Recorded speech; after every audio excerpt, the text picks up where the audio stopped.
Good morning, busy dads, busy people everywhere. It's a couple of days now to the start of July, and I wanted to share with all of you something that I'll be doing for that month and invite you to join me.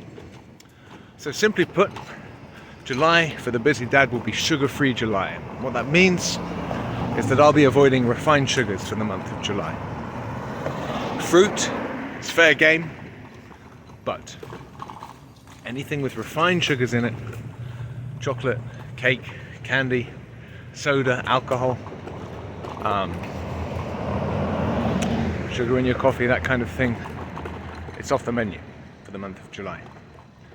I've been slipping into some bad habits recently, and it's time for a change. If you feel like that rings true for you, that you've been abandoning your own dietary principles, let's all rein it in and dig in for the month of July for a sugar-free month.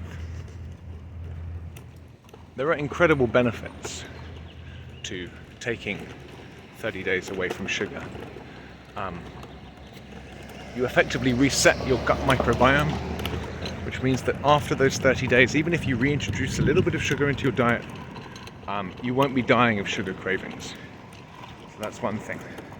But another thing is, I'm absolutely convinced that a clean diet has massive performance payoffs when it comes to training. When I finished the Busy Dad program, there was a 3-week period where I made incredible progress like I've never made before. I went from 134 Navy SEALs to 150 in 20 minutes in just 3 weeks. Never made that kind of progress before. Likewise with my with my 6 counts I went from barely scraping 300 to comfortably hitting 325 in that 20-minute window. I never thought I'd make that kind of progress that quickly, and I still don't know why it happened when it did. I don't know what the long-term causes were, I don't know what the precipitating causes were, but one thing I can tell you is that I was exceptionally strict with my diet for those 3 weeks. We'd had visitors for 2 months straight, and you know how it is when you have visitors. Hey, you got to try this burrito, you got to try this burger, you got to try this ice cream shop. And we'd eaten a lot of shit. When they went, it felt so good to take control of my diet again. I was very, very strict, maybe too strict.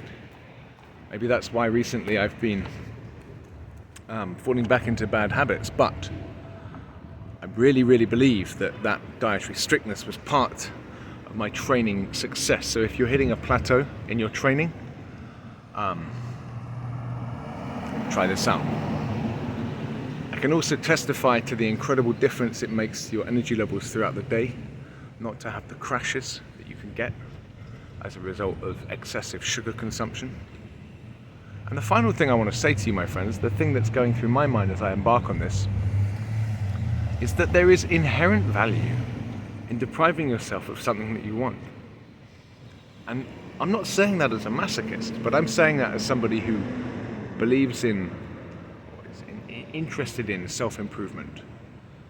To improve yourself, to make changes, you're going to have to learn to override your immediate term desires.